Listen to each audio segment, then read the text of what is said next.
Part 2. You will hear a tour guide, Lou Miller, speaking to a group of people about a boat trip they are going to take around the Australian island of Tasmania. First, you have some time to look at questions 11 to 14.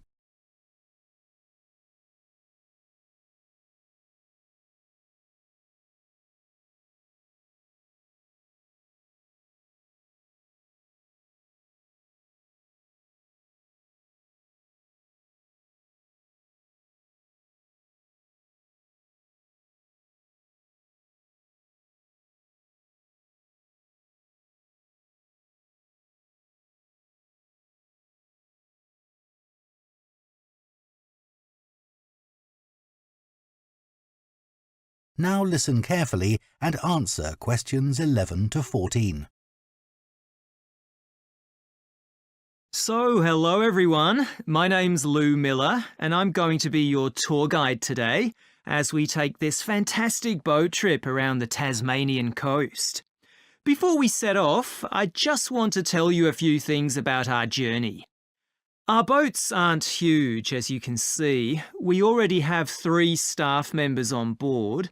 And on top of that, we can transport a further 15 people, that's you, around the coastline. But please note, if there are more than 9 people on either side of the boat, we'll move some of you over. Otherwise, all 18 of us will end up in the sea. We've recently upgraded all our boats. They used to be jet black, but our new ones now have these comfortable dark red seats and a light green exterior in order to stand out from others and help promote our company. This gives our boats a rather unique appearance, don't you think? We offer you a free lunchbox during the trip, and we have 3 types. Lunchbox 1 contains ham and tomato sandwiches. Lunchbox 2 contains a cheddar cheese roll. And Lunchbox 3 is salad-based and also contains eggs and tuna. All 3 lunchboxes also have a packet of crisps and chocolate bar inside. Please let staff know which lunchbox you prefer. I'm sure I don't have to ask you not to throw anything into the sea.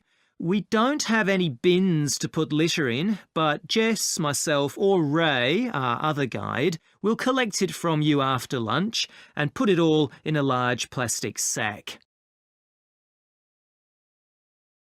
Before you hear the rest of the talk, you have some time to look at questions 15 to 20.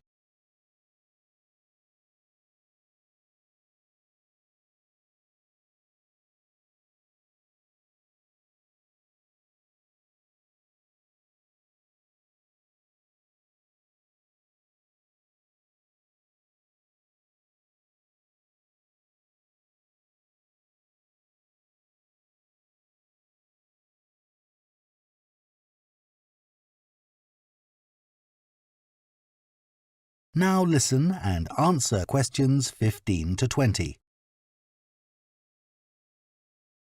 The engine on the boat makes quite a lot of noise, so before we head off, let me tell you a few things about what you're going to see. This area is famous for its ancient lighthouse, which you'll see from the boat as we turn past the first little island. It was built in 1838 to protect sailors, as a number of shipwrecks had led to significant loss of life. The construction itself was complicated, as some of the original drawings kept by the local council show. It sits right on top of the cliffs in a very isolated spot. In the 19th century, there were many jobs there, such as polishing the brass lamps, chopping firewood, and cleaning windows that kept lighthouse keepers busy. These workers were mainly prison convicts until the middle of that century, when ordinary families willing to live in such circumstances took over. Some of you have asked me what creatures we can expect to see. I know everyone loves the penguins, but they're very shy and unfortunately tend to hide from passing boats. But you might see birds in the distance, such as sea eagles, flying around the cliff edges where they nest. When we get to the rocky area inhabited by fur seals, we'll stop and watch them swimming around the coast. They're inquisitive creatures, so don't be surprised if one pops up right in front of you. Their predators, orca whales, hunt along the coastline too, but spotting one of these is rare. Dolphins, on the other hand, can sometimes approach on their own or in groups as they ride the waves beside us.